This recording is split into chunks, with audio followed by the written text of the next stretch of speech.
الرز البسمتي بقى مفرفر وبطعم اشهر المحلات. هجيب 3 كوبايات من الرز البسمتي، هضيف عليهم بقى الميه عشان اغسله كويس جدا. اهم حاجه اغسليه كويس جدا ونقعيه نص ساعه. بعد كده بقى هحضر الخلطه بتاعته. معايا هنا ربع فنجان من الزيت، وحطيت عليه بصله صغيره مقطعاها قطع صغنونه قوي. بعد كده هبدا اقلبها كويس جدا بحيث ان انا اصفرها، بس مش عايزاها تتحرق. هقلبها بقى كويس جدا بحيث انها تصفر، بس ما تبقاش اغمق من كده. بديها تشويحة كده بسيطة. وبعد كده بقى محضرة معايا هنا حبة واحدة من الطماطم مخرطاها قطع صغنونة برضو زي ما انتم شايفين كده. هبدأ اقلب عشان اخلي الطماطم تبدأ تدبل معايا وتديني زي طعم الصلصة كده.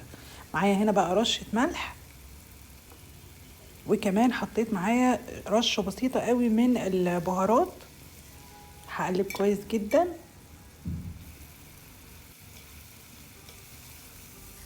البهارات بقى معايا هنا كركم، فلفل اسمر، توم باودر، بصل باودر، وكمان حطيت معايا 5 حبات من الحبهان، لانه بيديله طعم حلو قوي. هفضل اقلب كده بس لمده دقيقتين 3، بحيث ان انا اخلي المكونات كلها تدوب مع بعضها. غسلت انا طبعا الرز وصفيته، وبعد كده هبدا احطه. هقلب كويس قوي كل المكونات دي كده مع بعض. كل كوباية رز هتضيفي عليها كوباية مية واحدة بس. يعني انا حطيت 3 كوبايات رز، هضيف عليهم 3 كوبايات مية فقط لا غير، عشان ما يبقاش معاكي معجن. انا بالطريقة دي بعمله بيبقى مفرفر وحلو قوي. هغطيه بقى وهسيبه لحد ما المية تتشرب خالص.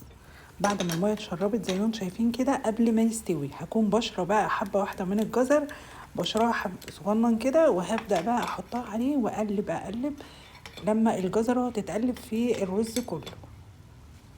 هغطي عليه واسيبه بقى يكمل السوا بتاعه.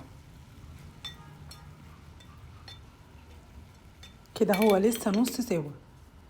بصوا بقى بعد ما استوى مفرفر معايا ازاي. طبعا كنت عامله جنبيه بقى فراخ شويه في الفرن، وانا نزلت لكم الطريقه بتاعتها. ده الرز مفرفر وجميل جدا. ما تنسوش تقولوا لي بتتابعوني من اي دوله. باي باي.